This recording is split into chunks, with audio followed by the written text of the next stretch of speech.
నమస్తే D news కి స్వాగతం. నేను పద్మావతి. ప్రాథమిక ఆరోగ్య కేంద్రాల్లో పనిచేస్తున్న డాక్టర్లు మెరుగైన సేవలు అందిస్తూ వాటికి ఐకాన్ గా నిలవాలని జిల్లా కలెక్టర్ తమీం అన్సారీ అన్నారు. ప్రకాశం భవనంలో వైద్య ఆరోగ్య శాఖపై ప్రత్యేక సమీక్ష సమావేశం నిర్వహించారు. గతంతో పోలిస్తే ప్రభుత్వ ఆసుపత్రుల్లో ప్రసవాల సంఖ్య పెరిగిందన్నారు. అయితే దీన్ని మరింతగా ముందుకు తీసుకువెళ్లాల్సి ఉందని, ప్రైవేటు ఆసుపత్రులతో పోటీపడి పనిచేయాలని వైద్యులను ఆదేశించారు. గర్భిణులకు అవసరమైన వైద్య పరీక్షలు, హై రిస్క్ కేసులు, ప్రభుత్వ ఆసుపత్రుల్లో జరిగే ప్రసవాల వివరాలను ఎప్పటికప్పుడు ఆన్లైన్లో నమోదు చేయాలని కలెక్టర్ తెలిపారు. తద్వారా ఎన్టీఆర్ వైద్య సేవా పథకం నుంచి వచ్చే ఆర్థిక ప్రయోజనాన్ని పొందటం, బరువు తక్కువ పిల్లల జననం, ఇలాంటి పిల్లల ఆరోగ్య పరిస్థితిని బాలింతల ఇళ్లకు వెళ్లి పారామెడికల్ సిబ్బంది నిరంతరం గమనించాలని అన్నారు. మాతా శిశు మరణాలు, వ్యాక్సినేషన్, దోమల వలన కలిగే వ్యాధులు, వేసవి దృష్ట్యా వచ్చే 3 నెలల పాటు వడగాలుల వల్ల ప్రాణ నష్టం జరగకుండా చూసేలా కార్యాచరణ ప్రణాళిక రూపకల్పన తదితర అంశాలపై సమీక్షించారు. సాంకేతిక సమస్యలుంటే ఉన్నతాధికారుల దృష్టికి తీసుకురావాలని అన్నారు. గొప్ప సంకల్పంతో ప్రవేశపెట్టిన పథకాలను అదే స్ఫూర్తితో అమలు చేస్తేనే ఫలితాలు వస్తాయని అన్నారు. ఈ దిశగా మెడికల్ ఆఫీసర్లు దృష్టి సారించాలని దిశానిర్దేశం చేశారు. కార్యక్రమంలో DM&HO Venkateswarlu, deputy DM&HO, NTR వైద్య సేవ జిల్లా సమన్వయకర్త హేమంత్, డిఐఓ పద్మజ, మండల మెడికల్ ఆఫీసర్లు, ఇతర అధికారులు పాల్గొన్నారు.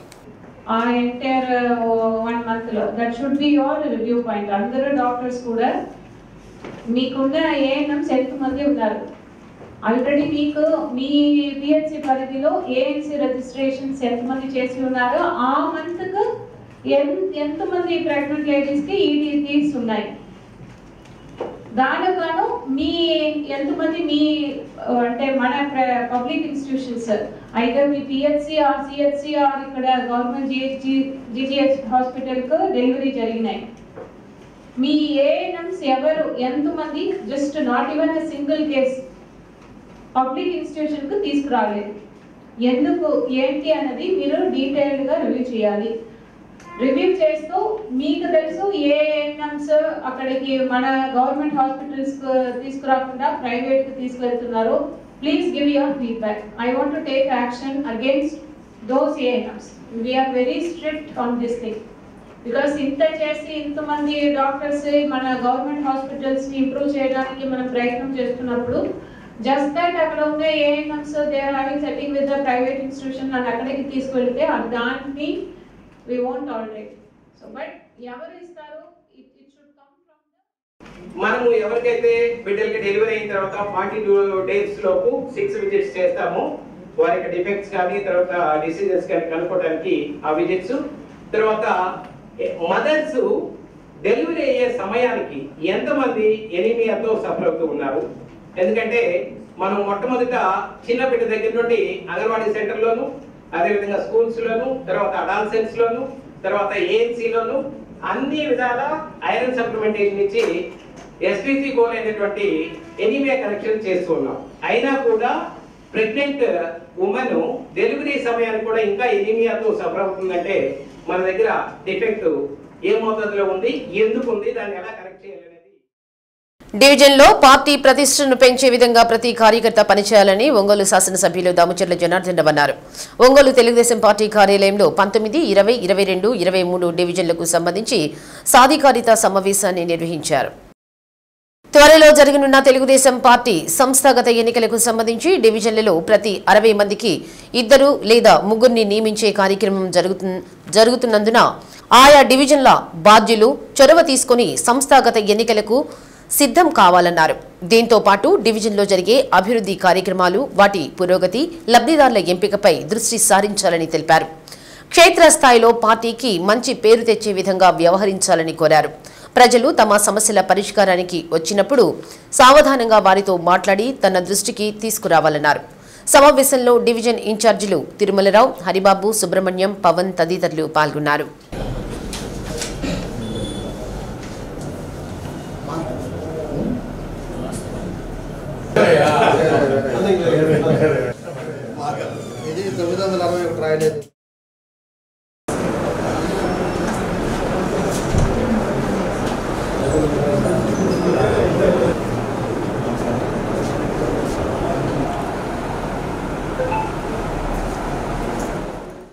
జిల్లాలో గుర్తు తెలియని మృతదేహాలు, కారణం తెలియని మరణ కేసులు. అనుమానాస్పద మృతి కేసులపై ప్రత్యేక దృష్టి సారించాలని ఎస్పీ దామోదర్ అన్నారు. మార్కాపురంలోని సౌజన్య కన్వెన్షన్ హాల్లో పోలీసు అధికారులతో ఎస్పీ దామోదర్ నేర సమీక్ష సమావేశం నిర్వహించారు. పెండింగ్ కేసులపై ప్రత్యేక శ్రద్ధ వహించి త్వరితగతిన పరిష్కరించాలని, ఆస్తుల నేరాల కట్టడి, నిందితుల గుర్తింపు, రికవరీకు ప్రత్యేక బృందాలు ఏర్పాటు చేసి సాంకేతిక పరిజ్ఞానాన్ని ఉపయోగించి దొంగ సొత్తు రికవరీ చేయాలన్నారు. మహిళలపై జరిగే నేరాలు, పోక్సో కేసుల్లో దర్యాప్తు వేగవంతం చేసి బాధితులకు న్యాయం చేయాలన్నారు. పోలీస్ స్టేషన్ల పరిధిలో చట్ట వ్యతిరేక, అసాంఘిక కార్యక్రమాలపై ప్రత్యేక నిఘా ఉంచాలన్నారు. సమావేశంలో అడిషనల్ ఎస్పీ కె నాగేశ్వరరావు, డీఎస్పీలు Srinivasa Rao, Lakshminarayana, Sai Eswar, Yashwant Nagaraju, SB inspector Raghavendra, DCRB CI Devaprabhakar, IT core CI Suryanarayana, సిఐలు, ఎస్ఐలు తదితరులు పాల్గొన్నారు. బెల్ట్ షాపు కారణంగా టీడీపీలోని 2 వర్గాలు రాళ్లతో, కర్రలతో దాడులు చేసుకుని తలలు పగలగొట్టుకుని ఆసుపత్రి పాలయ్యారు. ఈ సంఘటన త్రిపురాంతకం మండలం మిట్టపాలెం గ్రామంలో జరిగింది. మన్నే రవీంద్ర వర్గంపై ఎర్రగొండపాలెం టీడీపీ ఇన్ఛార్జి ఎరిక్షన్ బాబు వర్గం దాడి చేయడంతో టీడీపీ నాయకుడు డాక్టర్ మన్నే రవీంద్ర, బావుమతి భార్య మాధవితో పాటు 6గురికి తీవ్ర గాయాలయ్యాయి.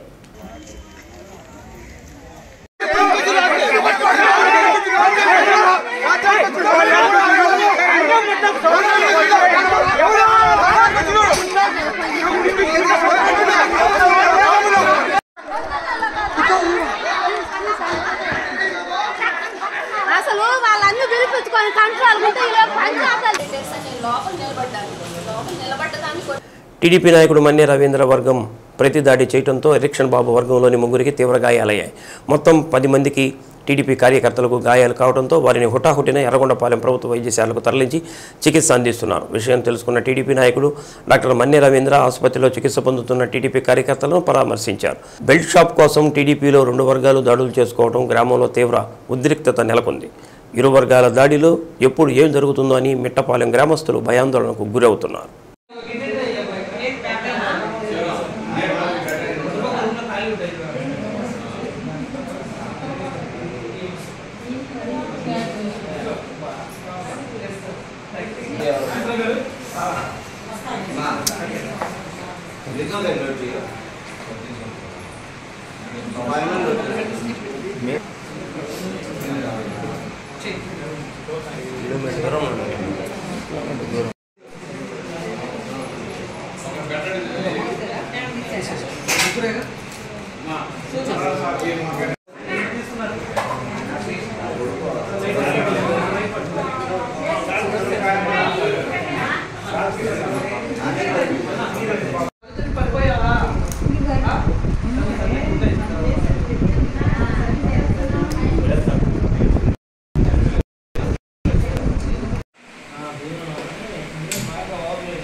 ఇచ్చాడంటే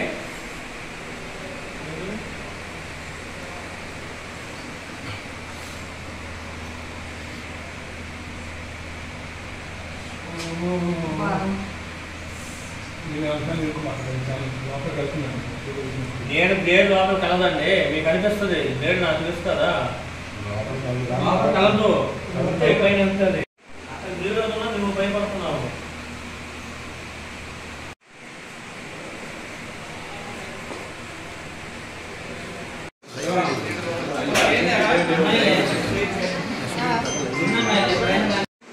మనిషితో పాటు తీసుకోమా లేకుండా గుర్తుపట్టలేదు.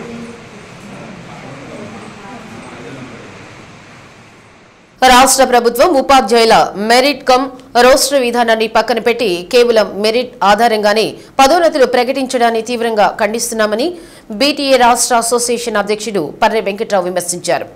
రాష్ట్ర ప్రభుత్వ ఉపాధ్యాయ వ్యతిరేక విధానాలకు వ్యతిరేకంగా కలెక్టర్ కార్యాలయం వద్ద బీటీఏ జిల్లా శాఖ ఆధ్వర్యంలో నిరసన చేపట్టారు.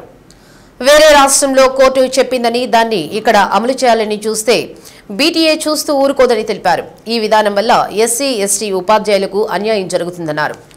ఈ నెల 25వ తేదీన కమిషనరేట్ ముట్టడి కార్యక్రమాన్ని చేపడుతున్నామని, బీటీఏ ఆవిర్భావమే ఉద్యమాలతో ప్రారంభమైందని, తమ హక్కులు సాధించేందుకు ఎంతటి పోరాటానికైనా సిద్ధపడతామని అన్నారు.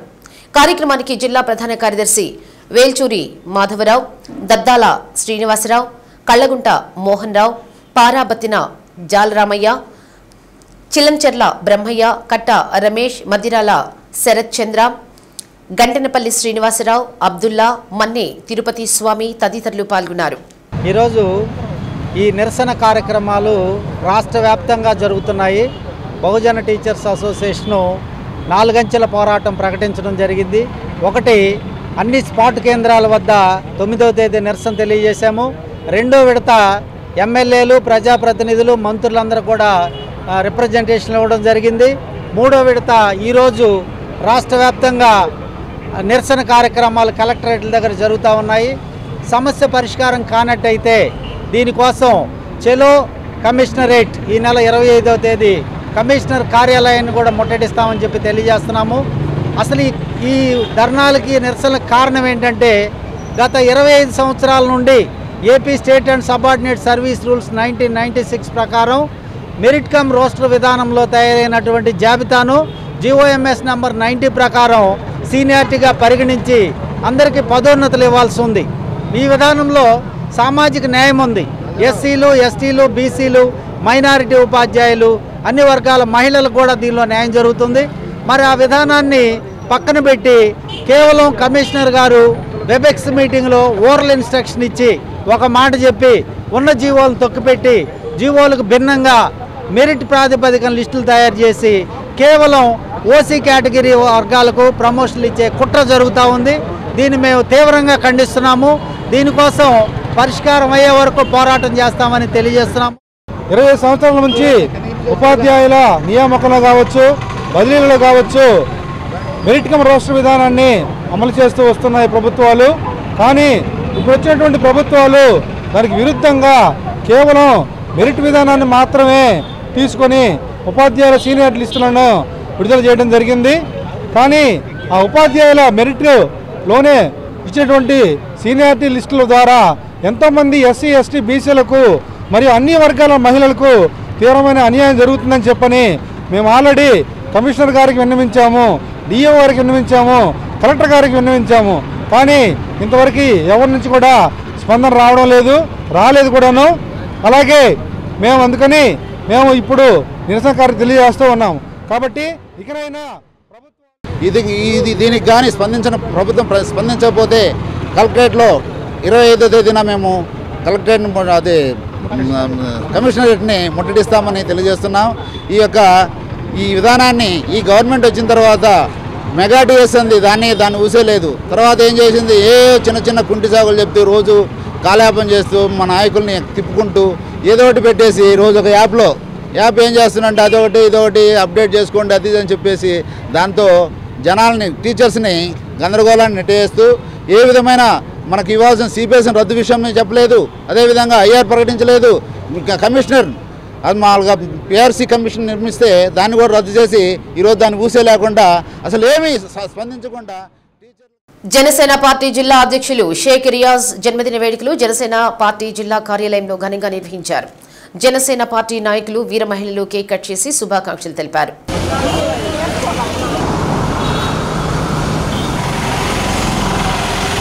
ఈ సందర్భంగా చనపతి రాంబాబు మాట్లాడుతూ జనసేన పార్టీని ప్రకాశం జిల్లాలో బలోపేతం చేస్తూ పార్టీ అధినేత, ఉప ముఖ్యమంత్రి పవన్ కళ్యాణ్ ఆశీస్సులతో ప్రకాశం జిల్లాలో ముందుకు సాగుతున్నామన్నారు.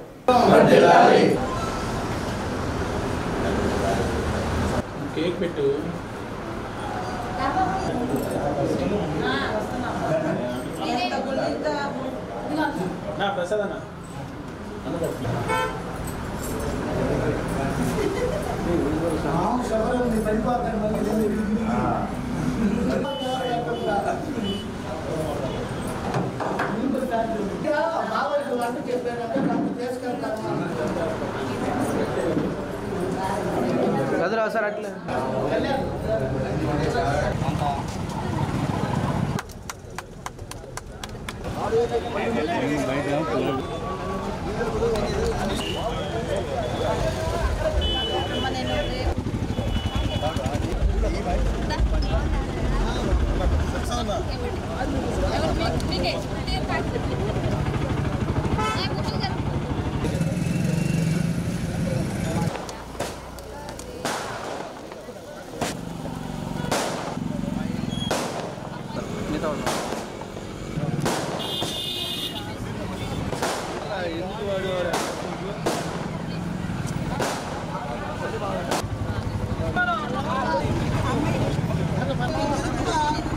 ఈరోజు ఒంగోలులోనే కాకుండా జిల్లా వ్యాప్తంగా కొన్ని కార్యక్రమాలు రియాజ్ గారి పుట్టినరోజు సందర్భంగా మొదటి నుంచి పవన్ కళ్యాణ్ గారికి జనసేన అధినేత పవన్ కళ్యాణ్ గారికి అత్యంత సన్నిహితుడిగా అనుచరుడిగా ఉంటూ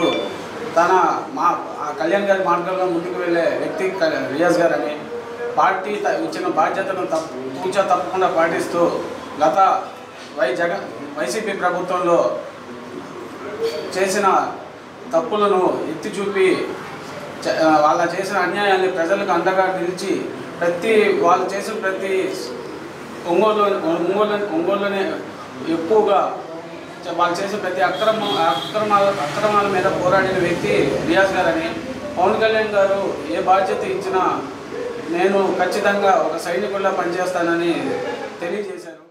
ప్రజారాజ్యం నుంచే కాదు, జనసేన పార్టీ స్థాపించినప్పటి నుంచి పవన్ కళ్యాణ్ గారు ఏది ఆదేశిస్తే అది తూచా తప్పకుండా ఇక్కడ ప్రకాశం జిల్లాలో పాటించే వ్యక్తి మా ప్రకాశం జిల్లా జనసేన పార్టీ అధ్యక్షులు షేక్ రియాజ్ గారికి జనసేన వీర మహిళల తరపున జన్మదిన శుభాకాంక్షలు. షేక్ రియాజ్ గారు సందర్భంగా ఈరోజు ప్రకాశం జిల్లా పార్టీ ఆఫీసులో వీర మహిళలు జనసేన నాయకులు ఆధ్వర్యంలో కేక్ కటింగ్ జరిగింది. దీనికి అందరూ పాల్గొంది కూడా ధన్యవాదాలు. అలాగే మరెన్నో పుట్టినరోజు జరుపుకోవాలని రియాజ్ గారిని కోరుకుంటూ మరెన్నో పదవులు రావాలని. హ్యాపీ బర్త్డే రియాజ్ గారు.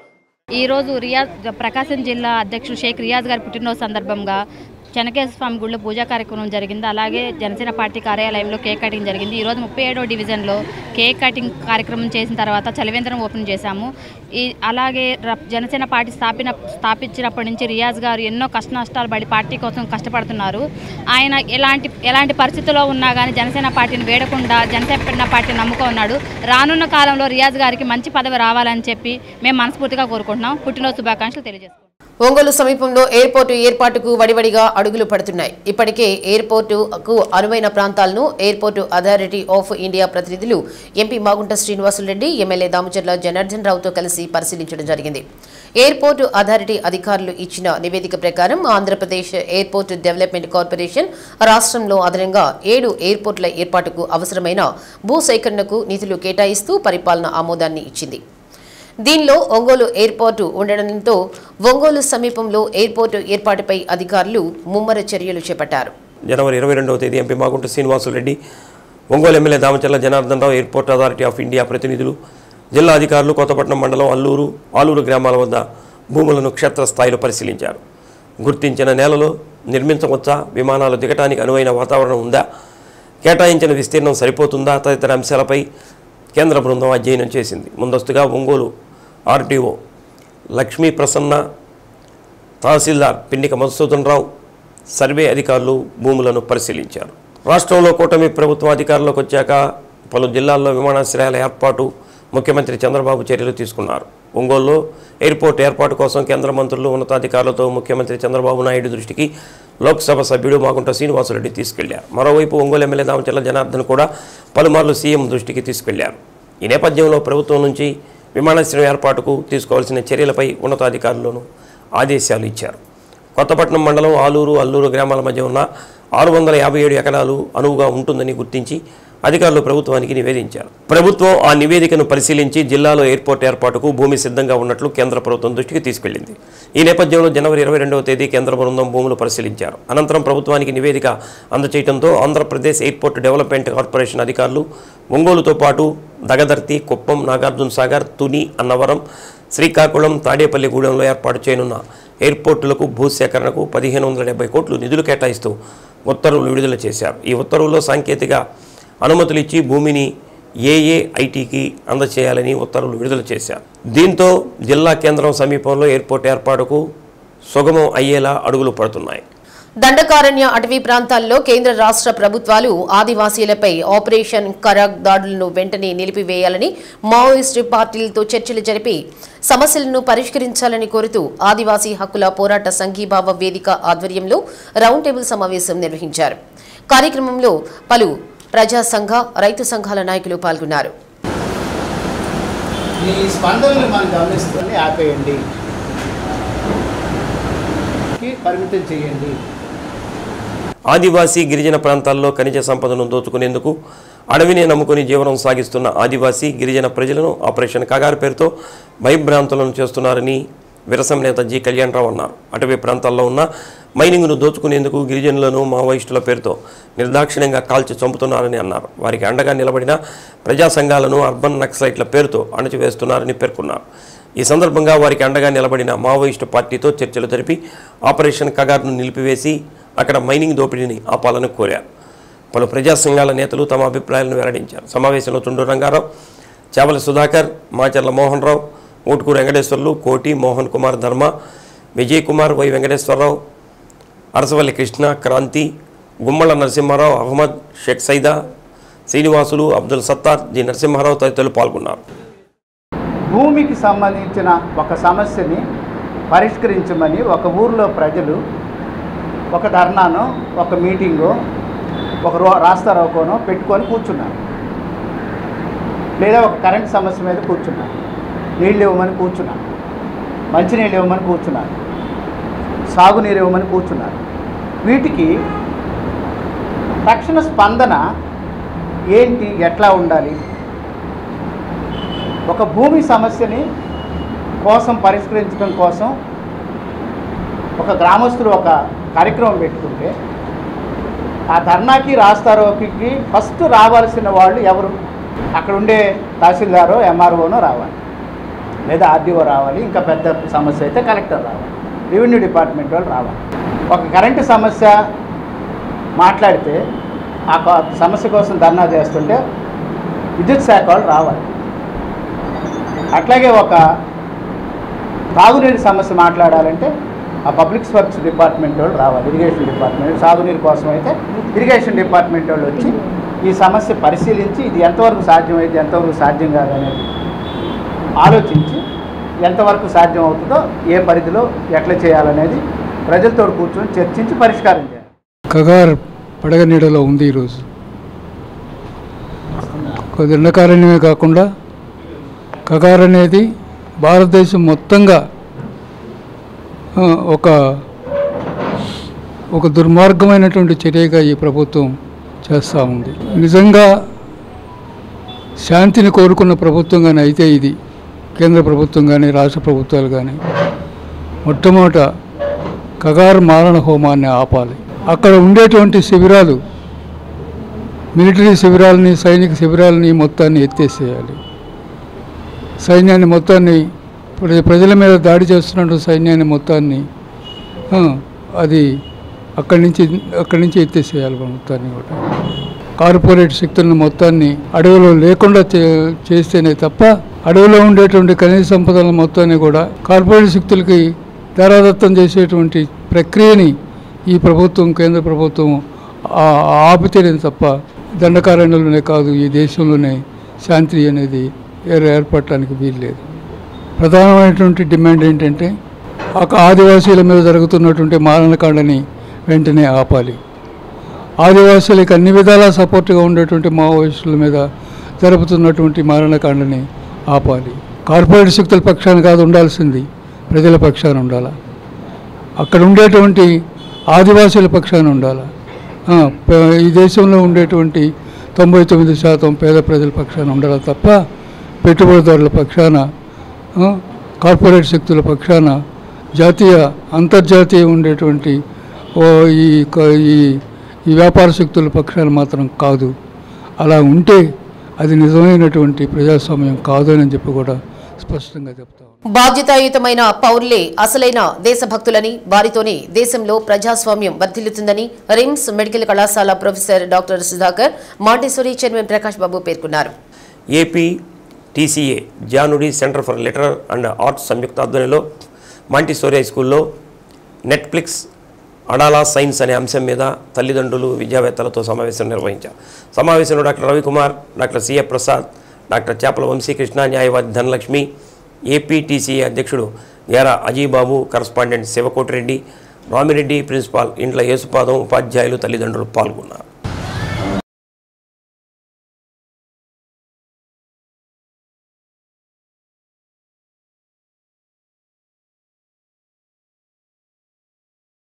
అంటే ఎప్పుడు ప్రజలను చెప్తున్నా 60 నుంచి 70 మధ్యలో పుట్టిన వాళ్ళు చాలా అదృష్టవంతులని. ఎందుకంటే మట్టి గ్రామఫోన్ దగ్గర నుంచి టేబుల్ కార్డు దగ్గర నుంచి తర్వాత సీనియర్ ప్రేయర్ దగ్గర నుంచి ఇలా అనేక మార్పుల్ని అనుభవించిన వాళ్ళం, తెలుసుకున్న వాళ్ళని అనుభవించిన వాళ్ళం, మార్పులు చాలా దగ్గరగా చూసిన వాళ్ళం. ఈ మార్పుల్లో ఈ విపరీతుల ధోరణులు అంటే మేము బాధ్యతలు లేదని కాదు, అప్పుడు ఉన్నాయి. అంటే నాకు చెప్పాలంటే అవకాశం తక్కువ, చెడిపోవడానికి అప్పట్లో అవకాశం తక్కువ, ఇప్పుడు అవకాశం ఎక్కువ, చాలా అందుబాటులో ఉంది అని. సో మనం చాలా జాగ్రత్తగా ఉండాలి సమాజంలో. అంటే ఒక విద్యా సంస్థ అధిపతిగా నాకు ఇదొక బాధ్యత అనేది చదువుతాను. అంటే విద్యార్థులతో కూడినటువంటి ఒక విషయాన్ని చేస్తున్నప్పుడు సమాజం రేపటి సమాజంలో కాబోయే నాణ్యమైన పౌరులు తయారు చేస్తున్నాం అనేటటువంటి భావిస్తే తప్పకుండా ఇవన్నీ కూడా మేము చేస్తున్న సమాజ సేవ కాదు, ఇది మేము చేసే బాధ్యత, మా పని మేము చేయాలి. ఈ పని చేయకుండా ఏదో పాఠాలు చెప్పడానికి అంటే సబ్జెక్ట్ కంటెంట్ కోసం ఇవాళ స్కూల్స్లో పని లేదనుకుంటున్నాం. కొన్ని దానికి రకరకాల చక్రాలు వచ్చేస్తాయి. అయితే సమాజాన్ని నేర్పించడానికి మాత్రం స్కూల్ కూడా ఒక 20% మినిమం బాధ్యత ఉంటుంది అని భావిస్తున్నాను. కాబట్టి ఈ కార్యక్రమాన్ని ఇంకా చేయాలని ఒక మహిళా మార్ట్ ద్వారా ఆర్థిక ప్రయోగాలు కలుగుతాయని అధికారులు చెప్పిన మాటను విని పెట్టుబడులను పెట్టి చివరికి పెట్టుబడులు రాక ఆర్థికంగా స్వయం సహాయక సంఘాల సభ్యులు నిరాశకు గురయ్యారు. ఒంగోలు నగర పరిధిలోని మెప్మా కార్యాలయంలో దాదాపు 35,000 మంది సభ్యులు స్వయం సహాయక సంఘాల్లో ఉన్నారు. 160 మంది ఆర్పీలుగా పనిచేస్తున్నారు. ఒక్కొక్క ఆర్పీ పరిధిలో 25 నుండి 30 గ్రూపుల వరకు ఉంటాయి. గత ప్రభుత్వం మహిళా మార్ట్లను ఏర్పాటు చేసి తద్వారా వ్యాపార లావాదేవీలు నిర్వహించి అందులో వచ్చే లాభాలను స్వయం సహాయక సంఘాల సభ్యులకి అందిస్తామని ఆనాటి అధికారులు ప్రగల్భాలు పలికి మార్టును ఏర్పాటు చేశారు. ఒక్కొక్క సభ్యురాల నుండి 150 రూపాయల చొప్పున ఒక్కొక్క స్వయం సహాయక సంఖ్య నుండి 30 నుండి 35,000 రూపాయల వరకు వసూలు చేశారు. అంటే సుమారు 45 నుండి 50 లక్షల వరకు నిధిని వసూలు చేసి అధికారులకు అందించారు. దానికి తోడు అప్పటి ప్రజాప్రతినిధుల నుండి సుమారు 25 లక్షల వరకు వసూలు చేసినట్లు సమాచారం. దానికి తోడుగా కొందరు ఏసీలు, వాటర్ మిషన్, కంప్యూటర్లు కూడా ఉచితంగా అందించారు. గతంలో ఈ మహిళా మార్టు ప్రారంభించినప్పుడు 1,00,000 రూపాయల నుండి వ్యాపార లావాదేవీలు సాగినట్లు అప్పటి అధికారులు చెప్పుకుంటూ వచ్చారు. అయితే కాలక్రమేణా ఆ మార్టులో సరుకులు లేకుండా పోయి వ్యాపారం 2,000, 3,000కు పడిపోయినట్లుగా తెలుస్తోంది. గతంలో స్వయం సహాయక సంఘాల సభ్యులు ఆర్పీల ద్వారా అక్కడ సరుకులను కొనుగోలు చేయించి ఆర్థిక లాభాలు గడిపేవారు. కాలక్రమేణా బయట మార్కెట్లో ఉన్న ధర కంటే ఇక్కడ అధిక ధరలు ఉంటున్నాయని మహిళా సంఘం ప్రతినిధులు గమనించి అక్కడి నుండి వ్యాపారం చేయకుండా ఆపేయడం జరిగింది. మొత్తం మీద మహిళల ఆర్థిక స్వావలంబనను అధిగమించేందుకు ఏర్పాటు చేసిన ఈ మహిళా మార్ట్ అది తిరోగమనంలోకి నెట్టబడింది.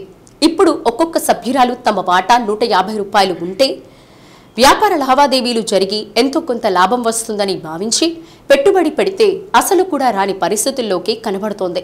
దీంతో సభ్యులు ఒక్కసారిగా తమ ఆవేదనను వెలిబుచ్చారు. ఇటీవల కాలంలో ప్రభుత్వం మారిన తర్వాత కొత్త అధికారులు పగ్గాలు చేపట్టారు. వారి ఆదేశాలతో జిల్లా స్థాయి అధికారులు మహిళా మార్టు పరిస్థితి, ప్రస్తుతం ఎంత ఆర్థిక లావాదేవీలు నడుస్తున్నాయి, గతంలో ఎంత పెట్టుబడి పెట్టారు, ఎంత అప్పు మిగిలింది, లాభాలు ఎంత ఉన్నాయనే దానిపై రాష్ట్ర స్థాయి అధికారులు సమీక్ష చేసినట్లు తెలుస్తోంది. సమీక్షలో సుమారుగా 25 లక్షల రూపాయల మేర నష్టాల్లో ఉన్నట్లుగా సమాచారం. దానికి తోడు కొంత సరుకులు కొనుగోలులో నష్టాలు వచ్చినట్లుగా చూపించారని తెలుస్తోంది. మొత్తం మీద మహిళా మార్టును మసిబూసి మారేడుకాయ చేసిన చందంగా అధికారులు తయారు చేసి దానిని ఎలాంటి లావాదేవీలు జరపకుండా పక్కన పెట్టినట్లుగా తెలుస్తోంది. ఆర్థిక ప్రయోజనాల కోసం ప్రభుత్వాలు మహిళా సంఘాల ద్వారా అభివృద్ధి కావాలని చూస్తుంటే ఇక్కడ ఉన్న పరిస్థితులు భిన్నంగా ఉన్నట్లు కనబడుతున్నాయి. మహిళా సంఘ సభ్యులు తమకు లాభాలు రాకపోయినా పర్వాలేదు, కానీ తాము పెట్టిన 35-40 వేల రూపాయలను అందిస్తే మా సంఘాల సభ్యుల నుండి వడ్డీకి ఇచ్చుకుంటే లాభాలు వచ్చి మా స్వయం సహాయక సంఘాలు బలోపేతంగా ఉండేందుకు అవకాశం ఉంటుందని, అలాంటిది గత 3 ఏళ్లుగా నష్టపోయినట్లు తమ ఆవేదన వెలిబుచ్చుతున్నారు.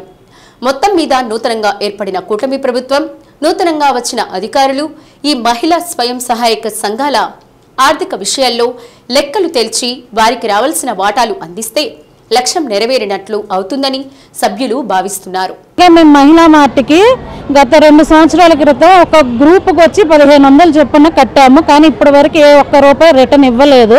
మాకు లాభైనా పర్లేదు కానీ అస్సలు ఇవ్వాలని కోరుతున్నాం. ఎందుకంటే ఒక్కొక్క సమైక్య నుంచి 50,000 కట్టా. ఆ 50,000 మేము ఒక గ్రూప్కి ఇచ్చుకుంటే వాళ్ళు ఆర్థికంగా బలపడతారు. మా సమైక్య లాభంలో వడ్డీలు వస్తాయి. అందువలన అసలు రిటర్న్ ఇవ్వమని మేము కోరుతున్నాము.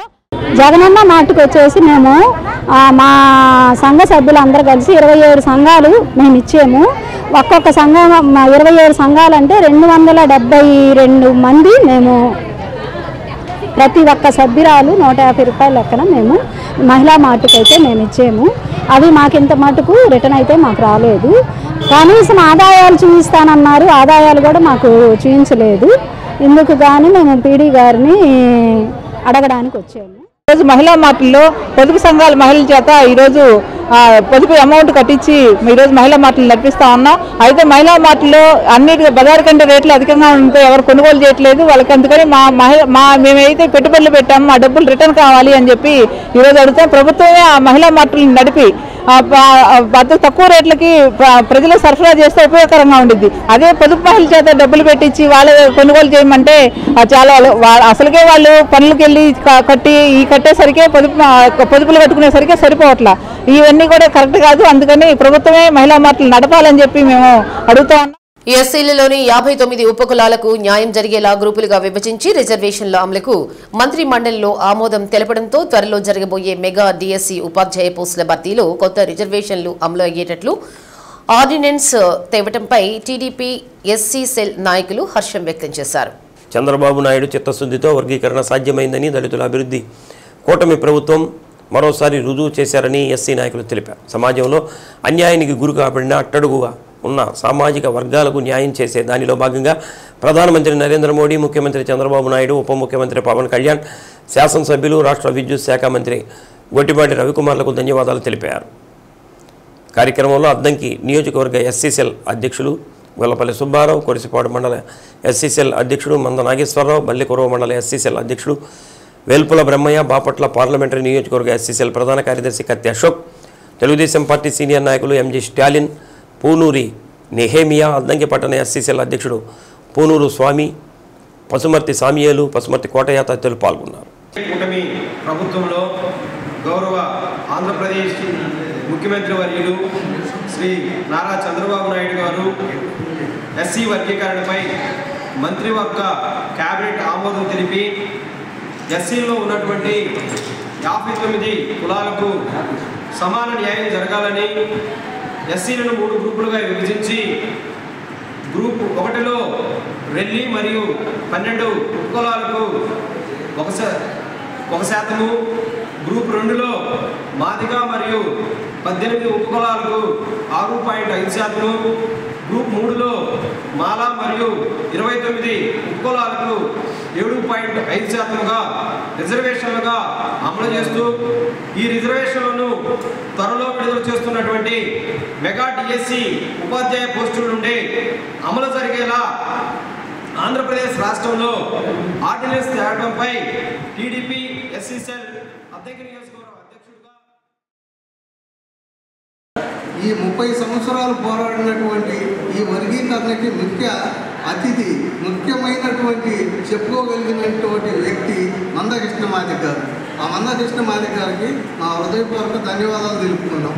అదేవిధంగా ఈ మధ్య 1999లో వర్గీకరణ చేస్తే 2004 దాకా అమలు పరిచింది. 2004లో ఉన్నటువంటి చంద్రబాబు నాయుడు గారు చేశారు. అదేవిధంగా 2004లో కాంగ్రెస్ గవర్నమెంట్ వచ్చింది. కాంగ్రెస్ గవర్నమెంట్ వచ్చిన తర్వాత ఆ గవర్నమెంట్కి కాంగ్రెస్ వాళ్ళకి ఇష్టం లేక దాన్ని పార్లమెంట్ ఆమోదం లేదని అది కోర్టుకు వేయించిన కాంగ్రెస్ గవర్నమెంట్ ఆనాటి ముఖ్యమంత్రి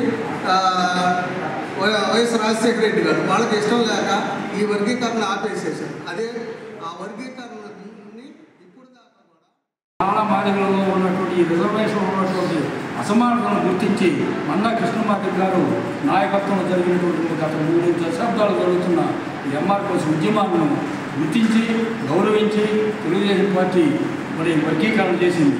ఆనాడు వర్గీకరణ చేసినప్పుడు చంద్రబాబు నాయుడు గారే, ఈనాడు చంద్రబాబు నాయుడు గారు. కాబట్టి ఈ ఎస్సీ కులాల్లో ఉన్నటువంటి 59 కులాలని 3 గ్రూపులుగా విభజించి న్యాయం చేశారు. దీనికి ప్రభుత్వానికి తెలుగుదేశం పార్టీ ఎస్సీ సేవ విభాగం తరఫున అభినందన తెలియజేస్తూ, అట్లాగే ముందుగా నాటకరంగ దినోత్సవం సందర్భంగా శ్రీ కళా ప్రకాశం ఒంగోలు వారు సివిఎన్ రీడింగ్ రూమ్ ఆవరణలో ప్రదర్శించిన విజయదశమి పద్య నాటకం ఆహుతులను ఓలలాడించింది. మహాభారతంలోని ఉత్తర గోగ్రహణ ఘట్టాన్ని ఇతివృత్తంగా తీసుకున్నారు. కళాకారులు తమ పాత్రలకు జీవం పోసి వీక్షకులను మెప్పించారు. నటీనటులు అర్జునుడిగా బాచిన సుబ్బయ్య, దుర్యోధనుడిగా జి వెంకటరామయ్య, బృహన్నలుగా బాబురావు, భీష్ముడిగా బ్రహ్మయ్య, ద్రోణుడిగా పిచ్చయ్య పంతులు, అశ్వత్థామగా పి శ్రీనివాసులరెడ్డి, కర్ణుడిగా ఎం జయరాం, సుశర్మగా బాలగురవయ్య, దుశ్శాసనుడిగా దేనుకొండ సుబ్బయ్య, ఉత్తరుడిగా జి సుబ్బారావు, నిరుత్తరుడిగా అంగలకుర్తి ప్రసాద్ ఉత్తరగా తమ నటనతో ప్రేక్షకుల్ని విశేషంగా అలరించారు. చిట్టా వెంకట శివప్రసాద్ దర్శకత్వం వహించగా harmonium Shaik Subhani, keyboard SK Babu, tabla K Srinivasulu సంగీత సహకారం అందించారు.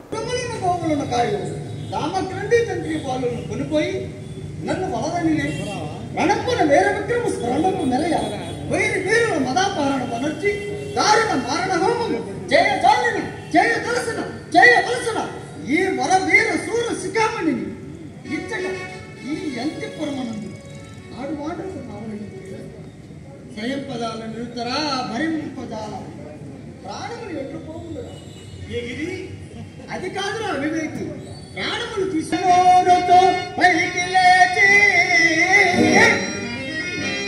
పగల సేనలు గుండెలు పగిలిపో గగన మాటల పోవగ కనగలేవా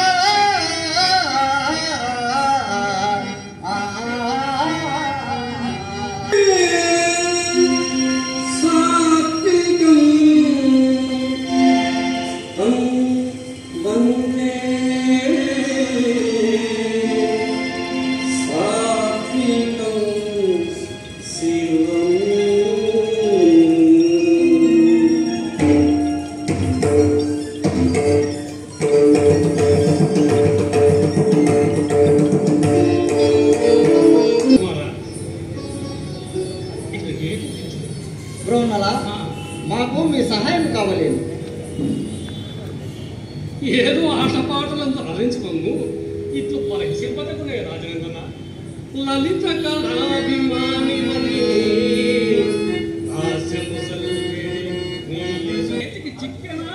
నేను వాని చెంతకు పోయింది కదా, వాని చేతికి చిక్కిన కదా, రాత్రి చేతులు కట్టుకుని కదా మనం ఆ దశకే పోతున్నా చేతులు కట్టి నిలవక గాలితో యుద్ధము చేయదా ఏమే రాకుమార పోరాదు అని నీవు అనరాదు.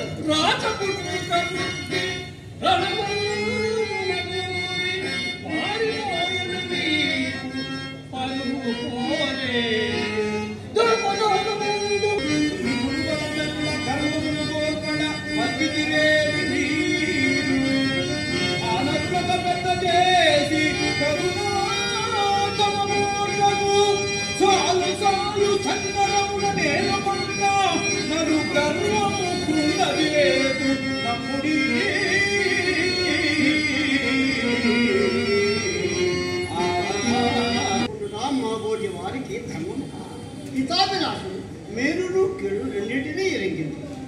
ఆచార్యవర్య ఏమిటా రానున్న కీడు? ఆ వచ్చుతున్నది అర్జునుడు కదా నీవన్నది.